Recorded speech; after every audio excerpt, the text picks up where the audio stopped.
The story opens with a heart-wrenching scene.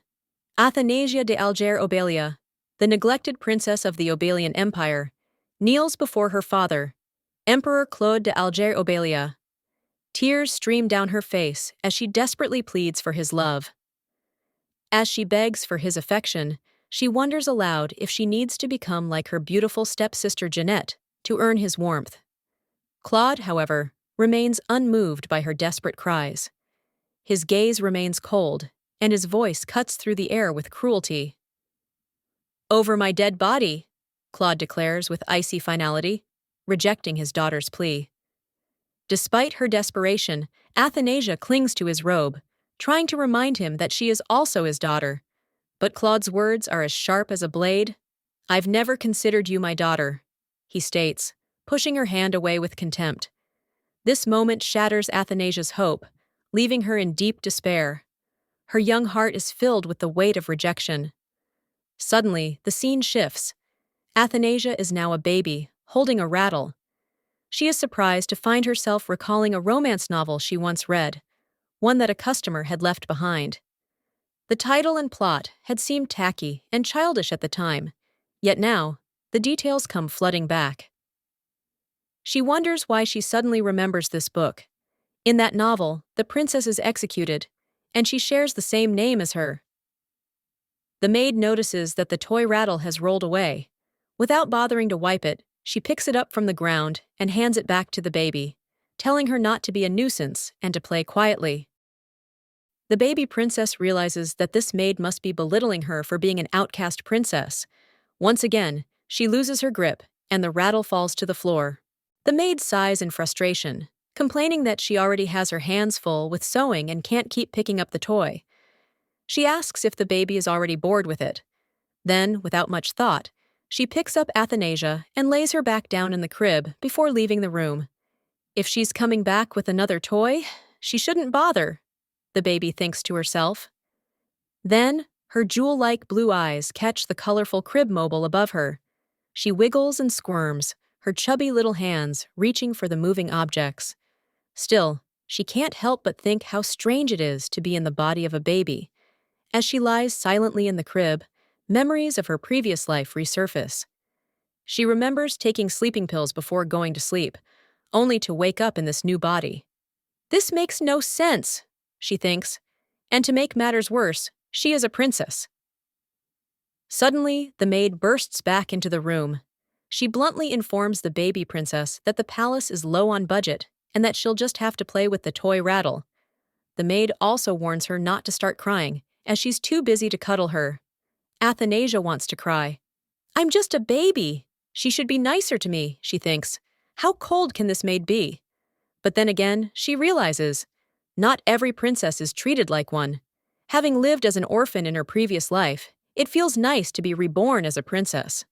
But of all the princesses she could have become, why did it have to be the one everyone hates? As this thought lingers, she lets out a quiet sob. As the days passed, Athanasia slowly pieced together the truth about the world she had been reborn into.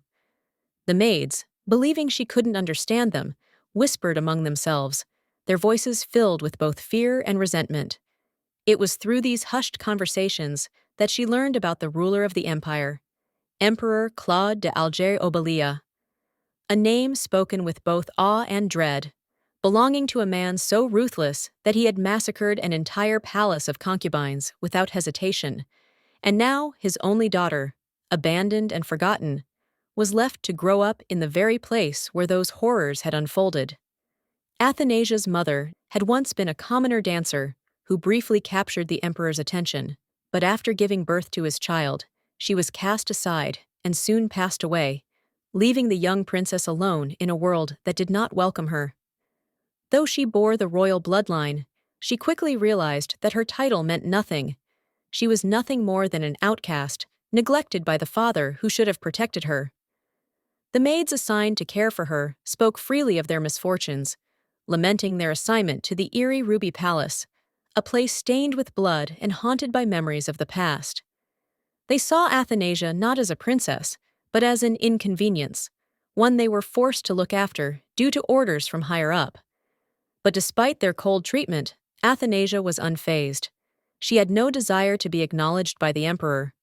In fact, her only goal was to stay forgotten for as long as possible.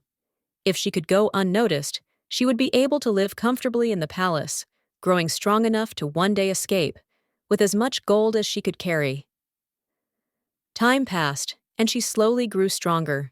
She had yet to walk, but she could now crawl, much to the surprise of her caretaker, Lily.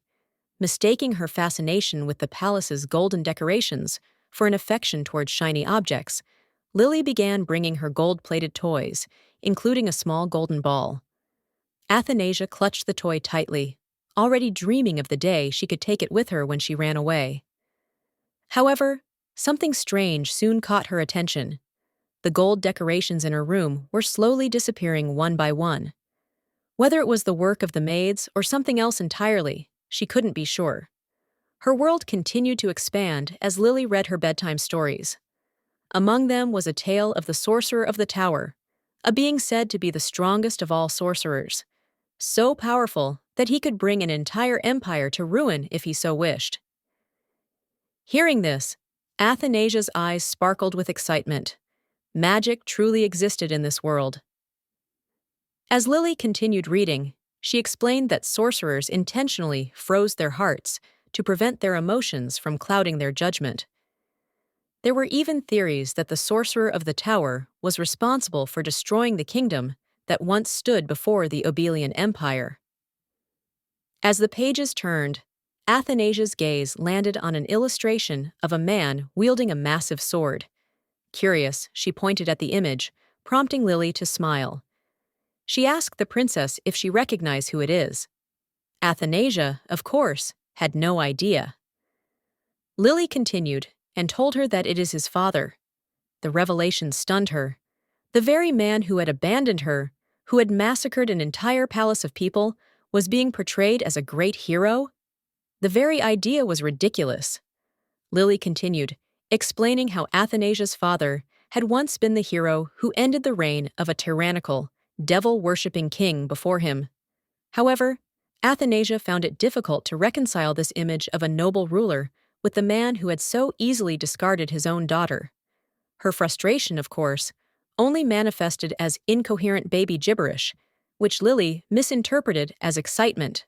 As she turned the page, Lily suddenly realized that she had never told the emperor's name to the young princess. Though Athanasia had no interest in learning more about the man who had abandoned her, her gaze instinctively fell upon the portrait before her.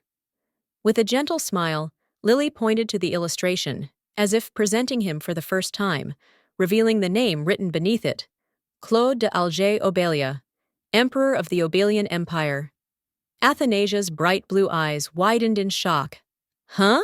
Athanasia stared at Lily, still in shock from the revelation. Her mind raced as she questioned why the emperor had the same name as the one from that novel. With how identical the details were, a shiver ran down her spine. She tried to recall the last novel she had read, Lovely Princess, a romance fantasy novel that had been a major hit. The story centered around the second princess of the Obelian Empire, Princess Genet, a girl with gentle beauty, pure kindness, and the ability to warm even the coldest of hearts.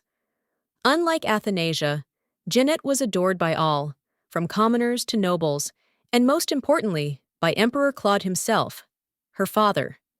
The very man who was praised as a hero and savior of the nation, but in reality was nothing more than a heartless ruler. Genet, the novel's beloved female lead, was introduced to the emperor at the age of 14. Before that, she had been raised by the Alpheus family, one of the empire's 3 pillars of power. Her mother, once Claude's fiancée, had died after being cast out of the palace, and Genet's aunt had hidden her away for her safety. Years later, Claude discovered her existence, and though he was initially indifferent, he eventually grew to love her due to her warm and endearing personality. With Claude's favor, Genet's life became one of luxury and happiness. She also had Prince Alpheus, the most eligible man in the continent, by her side. Everything in the novel revolved around her, while Athanasia was nothing more than a tragic background character, a mere stepping stone in Genet's perfect life. Athanasia's fate in the novel had been cruel from the very beginning. Unlike Jeanette, she was never given love or protection. From birth, she was abandoned in the desolate Ruby Palace, ignored and scorned by those around her. When she accidentally encountered Claude for the first time at the age of 9, he didn't even recognize her birthday or acknowledge her existence. Despite this, Athanasia longed for his love and did everything she could to earn it. She excelled in her studies, mastered various skills, and presented herself as an accomplished princess, all in hopes of catching his attention. But no matter how much effort she put in, she could never compare to Jeanette. On the day of Athanasia's debutante ball at the age of 14, everything fell apart. Unlike Athanasia, who was timid and constantly desperate for approval, Jeanette was radiant, effortlessly winning over everyone, including Claude. From that moment on, Athanasia became even more isolated, sinking deeper into despair as Jeanette was showered with the love she had spent her entire life chasing. Then came the final tragedy. Jeanette was poisoned. Though Athanasia had nothing to do with it, she was framed for the crime. In truth, the scheme had been orchestrated by Jeanette's aunt, who saw Athanasia as a threat to Jeanette's future as empress. Not that it was necessary. Claude had never once considered Athanasia for the position in the first place. If anything, had she known about the poison, she would have gladly drunk it herself to save Jeanette. After all, Athanasia had always been a foolish and pitiful princess.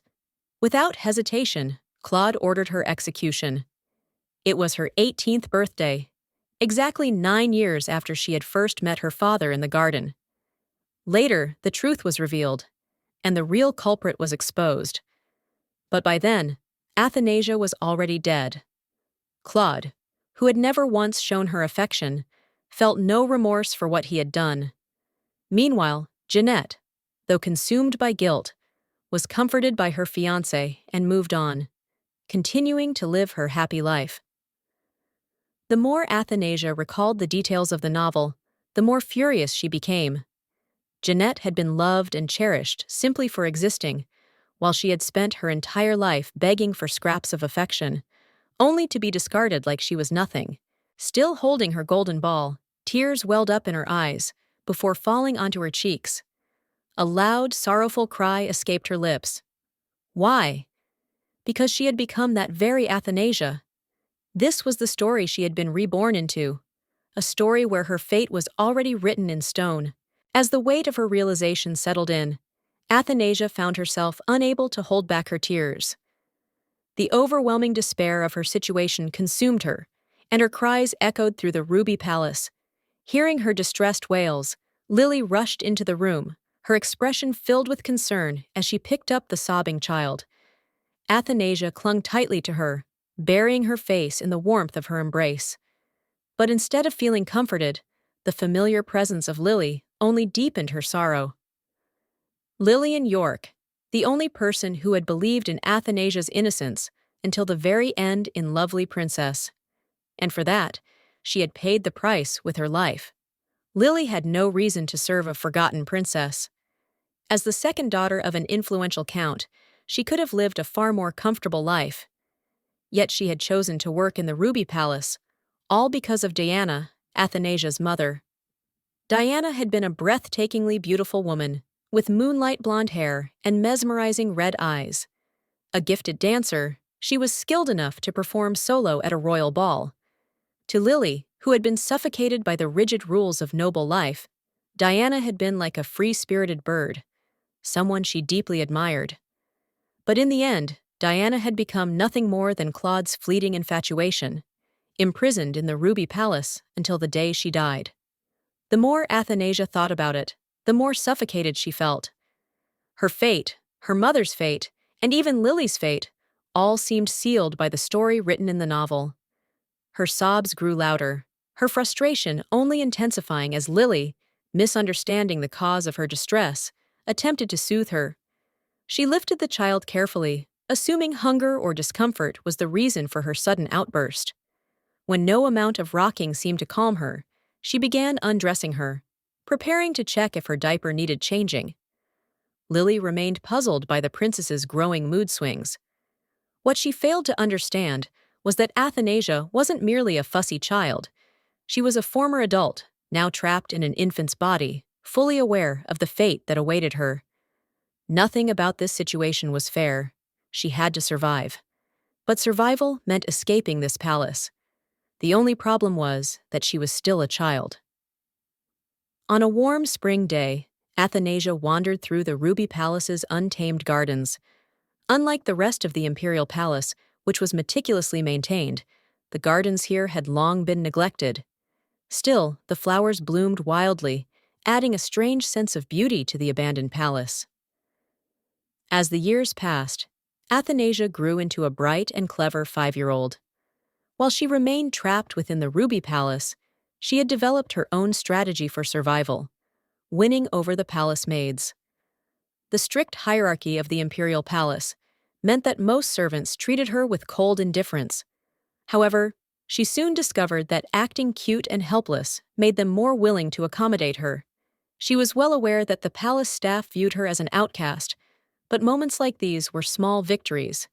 If she could get them to see her as something more than just an unwanted princess, it could work to her advantage in the long run.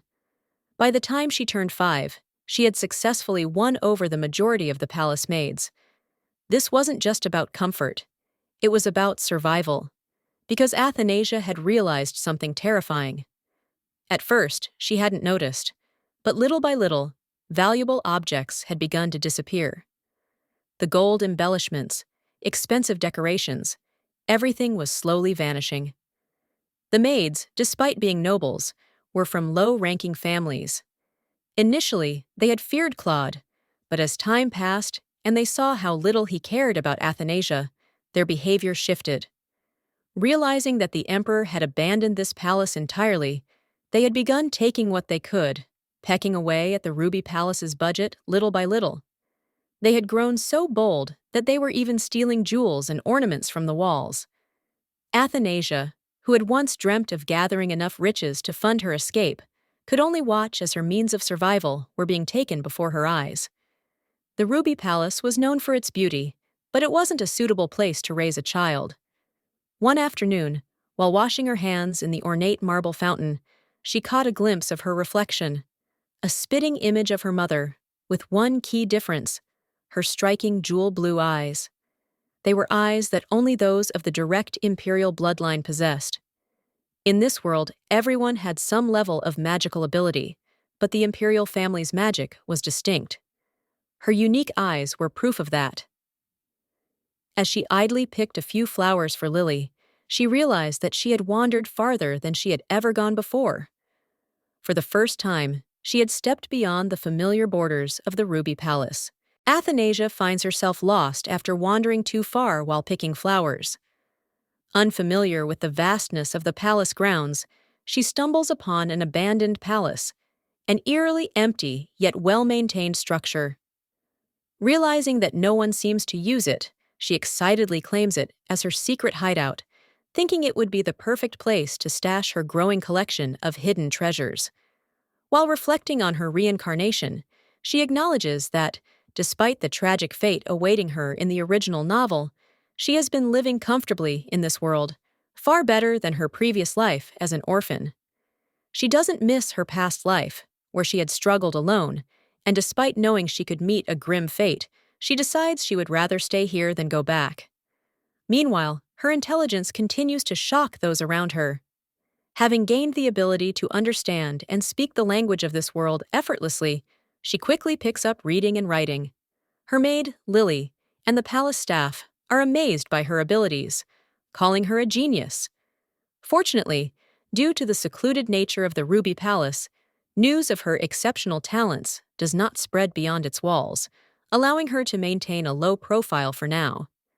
Determined to escape her fate, Athanasia begins planning her eventual departure from the palace before she turns 18.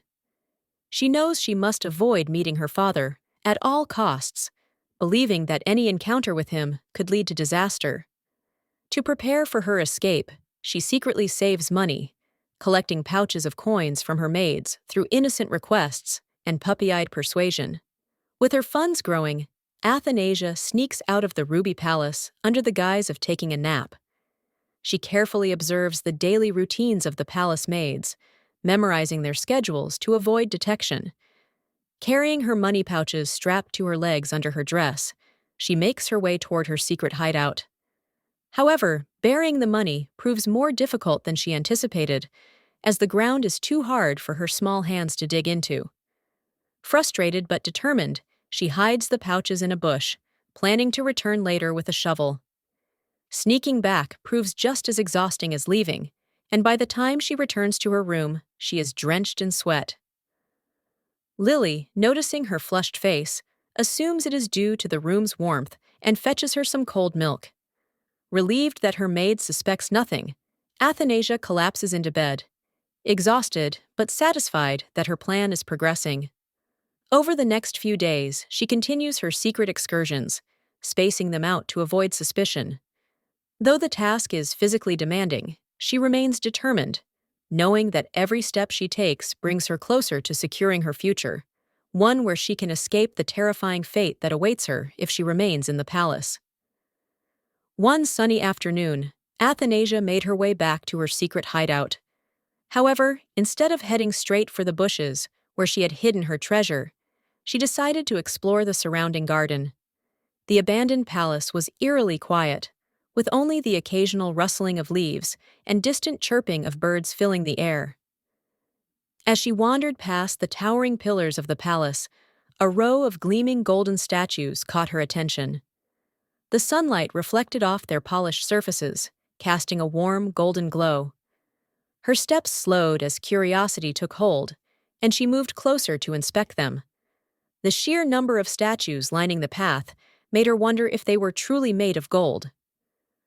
The thought lingered in her mind as she ran her small fingers over the smooth surface. If they were indeed solid gold, they would be worth a fortune. The idea of taking one briefly crossed her mind. With so many of them displayed so openly, it seemed unlikely that anyone would notice if a single one went missing. It would be a valuable addition to her hidden stash, another step toward securing her future escape. Lost in her thoughts, she remained entirely focused on examining the statue in front of her, oblivious to the shifting air behind her. An eerie presence lingered just behind her, and the air, once light, grew heavy with invisible pressure. For a moment, everything stilled. The sun's warmth vanished, replaced by a cold, suffocating dread.